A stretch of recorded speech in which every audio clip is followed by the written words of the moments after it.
रामकृष्ण हरी माऊली. सध्या इंस्टाग्राम फेसबुकवर इंदोरीकर महाराजांच्या कन्येच्या साखरपुड्याबद्दल एक विशेष चर्चा सुरू आहे आणि त्यामध्ये महाराजांना खूप मोठ्या प्रमाणात ट्रोल केलं जाते. मित्र, मला आपल्या लोकांचं हसायला येतं. विशेष म्हणजे इंदुरीकर महाराज कीर्तन करतात, ते त्यांच्या पद्धतीने त्यांचे विचार मांडतात.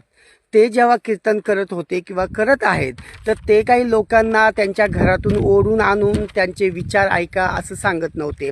ते त्यांचं कीर्तन करत होते आणि त्या कीर्तनामधून जे काही त्यांनी वक्तव्य केलं त्याचा आधार घेऊन लोक आता सध्या त्यांनी त्यांच्या मुलीच्या साखरपुड्यामध्ये जो काही खर्च केला त्याबद्दल त्यांना ट्रोल करतायत. मित्र, मला असं सांगायचं आहे की इंदुरीकरांच्या कन्येचं, जी की उच्च शिक्षित आहे, तिचं देखील स्वतःचं एक आयुष्य आहे. ज्याप्रमाणे इंदुरीकर महाराजांचं आयुष्य आहे, तुमचं माझं आयुष्य आहे. कारण एव्हरी पर्सन इज इंडिव्हिज्युअल. प्रत्येकाला आपलं आपलं स्वतःचं एक मत आहे. इंदुरीकर महाराजांबद्दल तुम्ही जे बोलताय तर ते कितपत योग्य आहे तुम्ही विचार करा. कारण जर त्या मुलीचं तिचं काहीतरी स्वप्न आहे, तिनं काहीतरी शिक्षण घेतलेलं आहे, ती तिच्या पद्धतीने तिचं आयुष्य जगते आहे. इंदुरीकर महाराज केवळ आणि केवळ फक्त तिचे वडील आहेत. त्यामुळं तिच्या आयुष्यावर त्यांचाच संपूर्ण अधिकार आहे असं म्हणता येत नाही. कारण त्या मुलीची देखील काही स्वप्न असतील किंवा ज्याच्यासोबत तिचं लग्न होणार आहे त्याचे देखील स्वतःचे काही मतं असतील, त्याचं देखील स्वतःचं काही विचार असेल. तर मला असं वाटतं की आयुष्य हे एकदाच आहे, जो तो आपल्या आपल्या पद्धतीने जगत असतो. उगीचच कुणाला तरी ट्रोल करून किंवा ते का असं बोलतात, त्यांनी लोकांना असं सांगितलं मग ते असं वागतात.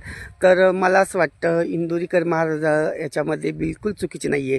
कारण त्यांनी त्यांच्या कन्येच्या साखरपुड्यामध्ये जो काही खर्च केला त्यामध्ये जी काही वराडी मंडळी आली होती, राजकीय असतील किंवा त्यांचे नातेवाईक असतील किंवा वारकरी संप्रदायातली लोक असतील, तर लग्न सोहळा असेल किंवा साखरपुड्याचा जो कार्यक्रम असेल तो आनंदाचा क्षण आहे.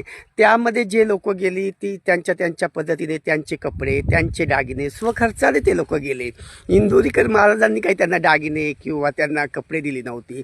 त्यामुळं त्यांनी अगदी शाही थाटात कार्यक्रम केला किंवा अगदी पैशाचा धूर केला असं बोलणं मला तरी योग्य वाटत नाही. तुमचं काय मत आहे हे कमेंट्स बॉक्समध्ये नक्की कळवा. धन्यवाद. रामकृष्ण हरी.